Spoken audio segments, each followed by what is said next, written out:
çocuklar davranışları için çok sık örnek alırlar. Yani anne babanın ne söylediği değil, nasıl davrandıkları çocuklar için daha önemlidir. Çünkü çocuklar için sözel şeyler çok bir şey ifade etmeyebilirler. Onlar daha çok gördükleriyle hareket ederler. Bu noktada sürekli telefonuyla uğraşan, sürekli dizi izleyen, sürekli telefonda birileriyle görüşen, sürekli oyun oynayan bir ebeveynin, yani annenin ya da babanın, ki biliyorsunuz özellikle ev hanımlarında bu şeker oyunları çok meşhurdur yani, işte bir araya getirir falan. Şimdi bu durumda çocuğa bir şey anlatması çok mümkün olmayabilir. Çünkü çocuk duyduğuna değil, gördüğüne göre hareket edecektir. İkincisi, söylediği sözün, yani ebeveynin orada çizmeye çalıştığı sınır ya da yapılması gerekenden bahsediyor orada, olması gerekeni söylüyor. O sözün çocuk üzerindeki tesiri önemli olmayacaktır. Çünkü tutarsızlık ve adaletsizlik vardır ve çocuk bunu sezer. Bu da çocuğun o kurallara uyabilmesini çok daha olanaksız kılar. Öncelikle ailelerin kendileri üzerinde teknolojiyi denetim altına almaları çok önemli. Yani bizzat kontrolün nasıl yapılabileceği, teknolojinin nasıl kullanılabileceği, onun amacının ne olduğunu bizzat hayatıyla göstermesi lazım. İşte sadece işi olduğunda giriyor, onun dışında ona girmiyor, kitap okuyor, çocuklarla konuşuyor vesaire. Ya da işiyle zamanda ilgileniyor, zamanında kalkıyor. Yani hazzın nasıl yaşanması gerektiği, keyfin nasıl yaşanması gerektiğini ve onun nasıl bir çerçevede olması gerektiğini bizzat anne baba bu şekilde göstermiş olur.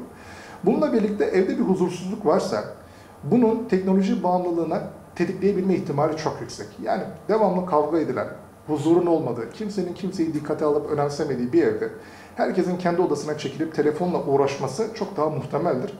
Çünkü onlar için ilişki demek çatışma demektir, ilişki demek acı çekmek demektir, ilişki demek değersizleşmek demektir. Bu tür çatışmalar içerisine girmektense daha bilindik, daha kestirilebilir ve bana daha az veren bir şeyle vakit geçirmeyi çocuk yeğleyebilir. O yüzden aile içi huzurun olması da çok önemli. Ona ailenin özellikle dikkat etmesi lazım.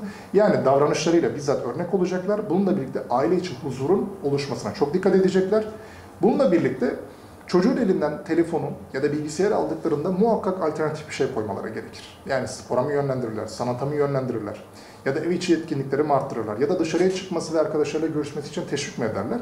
Artık bunlardan herhangi birini yapabilirler ki çocuk o boşluk esnasında çok huzursuzlanmasın ve onun yoksunluğunu çok hissetmesin. Bunlar yapılabilir. Bunlar çocuğun teknolojiyi daha sağlıklı kullanabilmesi ve bağımlılığın önüne geçirebilmesi konusunda da yardımcı olabilir.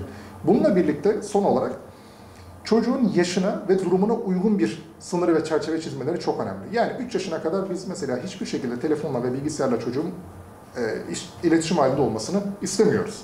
Ancak birisiyle görüşme durumu varsa, yani bir tanıdığı, sevdiğiyle görüşme durumu varsa ebeveyn gözetiminde olabilir. Onun dışında bunu yapacaksa bile 10 dakika, 20 dakika gibi kısa ve çocuğun durumuna uygun içeriklerin bulunduğu bir şeyler izletilebilir ya da kullanmasına izin verilebilir. Onun dışında mümkün olduğunca dediğim gibi yani hem alan verecek hem de nasıl yapılması gerektiğini gösterecek, kısıtlayacak ama aynı zamanda çocuğun yaşaması için de, bunu deneyimlemesi için de bir fırsat verecek. Bu şekilde davranarak bunun önüne geçebilir aileler.